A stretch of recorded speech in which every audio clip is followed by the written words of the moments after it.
안녕하세요. 김성길 목사와 함께하는 예수님 이야기 제4단원의 이 시간에는 328회가 되겠습니다. 이 시간의 주제는 신천지의 추수꾼을 조심하라 하는 주제로 말씀을 나누려고 합니다. 자, 본문 말씀은 마태복음 9장 35절로 38절입니다. 같이 한번 읽어보시죠. 예수께서 모든 도시와 마을에 두루 다니사 그들의 회당에서 가르치시며 천국 복음을 전파하시며 모든 병과 모든 약한 것을 고치시니라. 무리를 보시고 불쌍히 여기시니 이는 그들이 목자 없는 양과 같이 고생하며 기진함이라. 이에 제자들에게 이르시되 추수할 것은 많되 일꾼이 적으니 그러므로 추수하는 주인에게 청하여 추수할 일꾼들을 보내주소서 하라 하시니라. 아멘. 예수님께서 이 세상에 복음 전하고 또 택한 백성들을 구원할 추수꾼에 관한 말씀을 하셨습니다. 그런데 이 추수꾼이라는 주제를 악용하는 사람들이 있습니다. 그게 바로 신천지의 추수꾼 이야기입니다. 그래서 이 시간에는 신천지의 추수꾼을 조심하라는 제목으로 말씀을 나누겠습니다. 보통 추수꾼 그러면 우리 정통 교회들은 지난 시간의 말씀처럼 세상에 나가서 사람들을 전도해서 구원시키는 사람들을 의미를 하죠.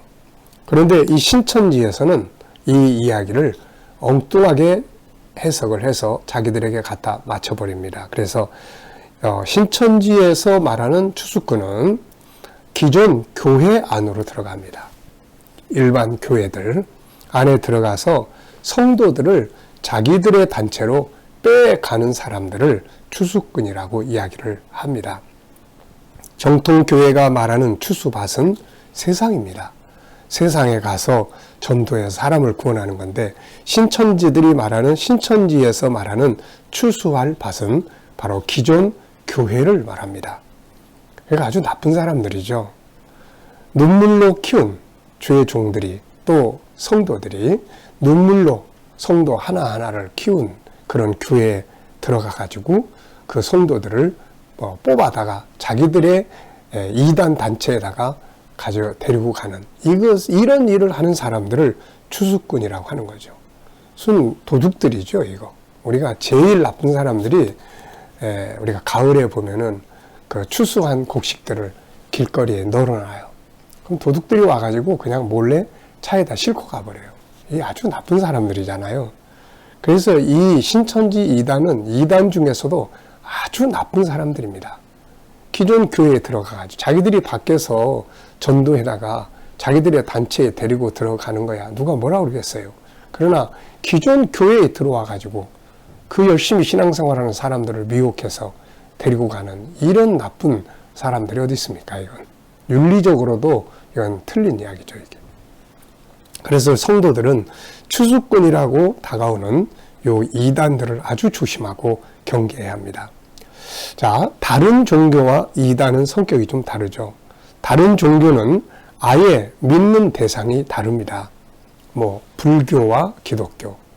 믿는 대상이 아주 다르잖아요. 불교는 부처님, 기독교는 예수님. 이거는 다른 종교예요.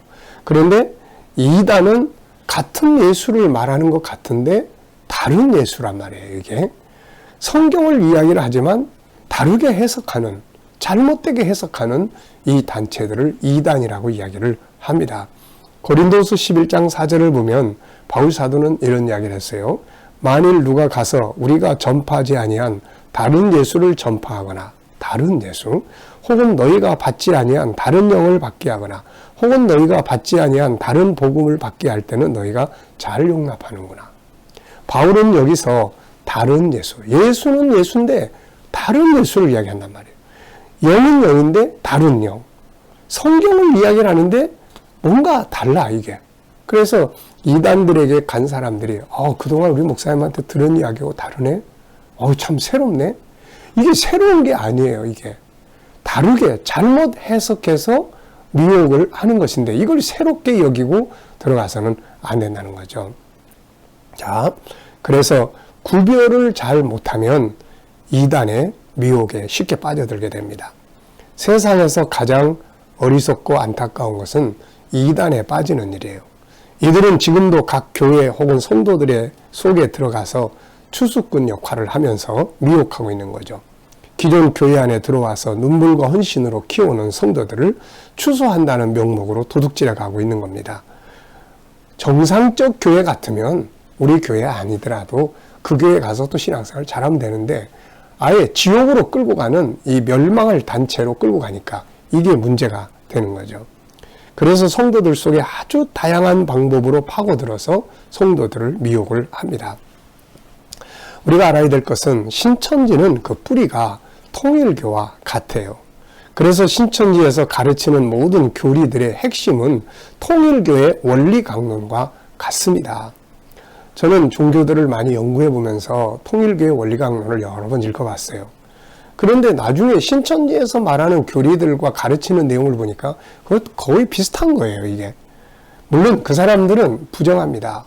자기들은 교주가 이만희라는 교주가 직접 계시를 받아서 만들어진 것이라고 이야기를 하는데 그게 통일교에서 똑같은 이야기하는 내용들이에요.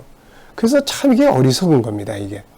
그들은 우선 교회 안에 들어와서 가장하거나 혹은 아는 사람들이나 이웃들 속에 들어와서 심리 상담을 하거나 또 자녀 문제에 대해서 해결을 해주려고 하거나 어떤 문화 동아리들을 가장해서 사람들과 일단 친해지려고 합니다. 그리고 다음에는 그들의 성경 공부로 방으로 데리고 와서 그들의 교리를 가르치기 시작을 하는데 이게 순서가 있어요, 이게. 그래서 일단은 친밀감을 갖기 위해서 가까이 다가가기 위해서 심리 상담이라든지 또 무슨 다양한 영어 교육이라든지 자녀들의 문제 해결이라든지 이런 것들을 아주 잘 한단 말이에요, 이게. 그 다음에는 공부방으로 가는데 그래서 가장 먼저 하는 것은 기존에 믿었던 것을 다 틀렸다. 뒤집어 엎어 놓습니다, 이게. 다 틀렸다. 네. 이게 마귀의 방법이거든요. 마귀는 창세기 3장에 보면 하와가 하나님 말씀 알고 있는 거를 그거 아니야 라고 바꿔버리는 거예요. 먹으면 죽는데, 선악과 먹으면 죽는데 마귀가 아니야 이렇게 이야기를 하는 거죠. 이렇게 이야기를 하는 겁니다. 그래서 그 다음에는 이제 자기들의 공부 방식을 주입시키기 위해서 계속 훈련시키는 게 있는데 그게 뭐냐면 비유 훈련이에요. 성경은 일부분 비유들이 등장을 합니다. 그런데 그들은 성경 전체가 다 비유야. 비유, 다 비유예요. 요거를 세뇌를 시켜요. 그리고 다음부터는 이제 그 비유라는 방법을 통해서 자기들이 가르치고자 하는 교리들을 하나씩 집어넣는 거죠. 그리고 마지막 프로그램은 요한계시록입니다. 이 요한계시록을 자기들의 교주가 받은 계시라고 주장하면서 그걸 자기들을 통해서 이루어지는 것이다 라고 이야기를 하죠. 이때쯤 되면 어떤 이야기를 해도 그들의 말대로 믿게 되고 빠져나올 수가 없게 됩니다. 그러므로 그들과는 아예 교제, 상종을 하지 말아야 합니다. 이단을 만나서 내가 개종 이런 이야기 할 필요 없어요. 아예 좀 이상한 사람들은 만나면 안 되는 거예요. 아니라면 혹시 만나더라도 철저하게 자기가 자신의 복음을 바르게 알 수 있도록 훈련하는 게 제일 중요해요. 내 것을 모르고 있다가 오늘날 상대방이 야 그거 틀렸어 그러면 그 사람 말을 자기 목사님의 말씀보다 더 믿으려고 하게 되는 거죠. 자기 걸 모르고 전쟁을 하면 백전백패를 합니다. 그래서 이 시간에는 우리가 꼭 알아야 될 내용에 대해서 간단하게 몇 가지 이야기를 하겠습니다. 우선은 올바른 성경에 대한 올바른 이해가 필요해요. 그 사람들은 성경을 다 비유라고 하는데 이거는 잘못 이야기하고 있는 거예요. 성경 속에 일부 비유가 나와도 그 자체에서 이미 다 설명을 해주고 있기 때문에 성경 전체를 비유로 풀면 안 돼요. 성경 전체를 그냥 똑바로 보면은 자기들의 교주 이름이 안 나오죠. 그런데 비유로 풀면 나중에 그 사람이 등장하게 되는 거예요. 그래서 성경은 전체가 비유가 아니다 하는 거. 두 번째는 이제 구원론이에요. 그 사람들은 인간의 구원을 영혼 구원과 육체 구원으로 나눕니다. 그래서 예수님의 십자가는 영혼만을 구원한 것이고 육체의 구원은 십자가가 아니고 새로운 계시의 말씀을 통해서 이루어지는데 그 말씀이 바로 그들의 교주 입에서 나오는 것이라고 주장을 하죠. 이런 이론은 이미 통일교라든지 뭐 이단들, 다양한 이단들에게서 나오는 거예요. 자, 구원은 영혼 구원과 육체의 구원이 있다. 이러면 이제 벌써 이단이에요, 이건. 성경은 영혼 구원, 육체 구원을 따로 분류를 안 해요. 하나의 사람이기 때문에. 그래서 십자가는 영혼 구원을 하고 말씀은 육체 구원을 한다. 왜냐하면 십자가로 다 구원받으면 자기가 할 일이 없어지거든요. 자기 입에서 나오는 말씀으로 육체가 구원을 받는다고 해야 그 말씀을 듣게 되는데 십자가의 피로 다 구원받는다 그러면 자기가 필요 없어지는 거예요. 그런데 성경은 유일하게 우리가 구원받는 것은 죄사함 받는 건 십자가를 통해서만 이루어지는 거다. 그리고 영혼 구원, 육체 구원 따로 구분 안 됩니다. 자, 세 번째 이제 종말론이에요. 그 사람들의 종말론 역시 비유고 상징입니다. 그래서 기존 우리가 믿는 성경의 종말론은 없어져 버려요. 그들이 말하는 종말론은 기존 교회가 없어지고 자기들을 중심으로 이루어지는 새로운 교회가 이루어지는 것이라고 이야기를 해요. 기존 교회가 모두 사라지는 날이 바로 세상 종말이라고 이야기를 합니다. 아주 잘못된 그들만의 해석이죠. 자, 비유를 사용하다 보면 이렇게 돼요. 그래서 계시록 21장 1절에 처음 하늘이 사라지는 것을 그들은 기존 교회가 사라지는 것, 새 하늘이 나타나는 것을 자기들을 중심으로 한 새로운 교회가 등장하는 것, 이렇게 해석을 해버립니다. 기존 교회가 사라지고 그들을 중심으로 한 새로운 교회가 탄생하면 하늘의 하나님의 영, 그리스도의 영, 제자들의 영, 모든 성도들의 영이 다 세상에 그들에게 임해서 이 세상, 그들이 머무는 곳이 바로 하나님의 나라가 된다. 그래서 과천이 하나님 나라 된다. 이렇게 이야기를 하는 것이죠. 그들은 그들의 교족부가 바로 생명책이라고 주장을 합니다. 자, 네 번째는 기독론, 예수님에 대한 바른 이해를 해야 돼요. 그들은 처음에 오신 예수님은 십자가에 죽으신 것인데 이것은 완전한 구원을 이루지 못하고 영혼만 구원한 것이라고 이야기를 해요. 그래서 그리스도의 영이 또 임한 다른 예수가 있어야 되는데 이거 바로 그 사람이라고 이야기를 합니다. 그래서 통일교회도 똑같은 이야기를 해줘.